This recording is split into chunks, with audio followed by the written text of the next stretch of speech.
Comme un léger vent du sud se mettait à souffler, ils se sont imaginés que leur projet se réalisait. Ayant donc levé l'ancre, ils essayaient de longer les côtes de Crète. Mais peu après cette déchaînée venant de l'île, le vent d'ouragan qu'on appelle Eurakilon, le bateau a été emporté et ne pouvait pas tenir tête au vent. Nous sommes donc partis à la dérive. En passant à l'abri d'une petite île appelée Koda, nous avons réussi, non sans peine, à nous rendre maîtres du canot de sauvetage. L'ayant remonté, on employait les moyens de secours, en ceinturant le bateau, craignant d'aller échouer sur la Syrte. On a lâché l'ancre flottante et ainsi on continue à dériver.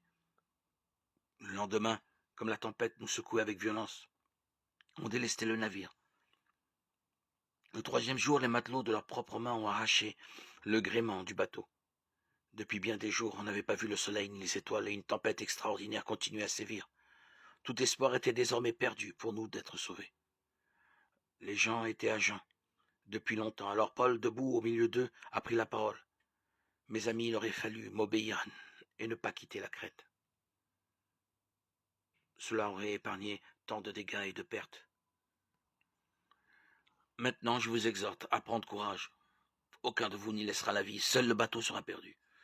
En effet, cette nuit s'est présenté à moi un ange de Dieu à qui j'appartiens et à qui je rends un culte. Il m'a dit, sois sans crainte, Paul. Il faut que tu te présentes devant l'empereur. Et voici que Dieu t'accorde la vie de tous ceux qui sont sur le bateau avec toi. Alors prenez courage, mes amis. Ma foi en Dieu m'assure que tout se passera comme il m'a été dit. Nous devons échouer sur une île.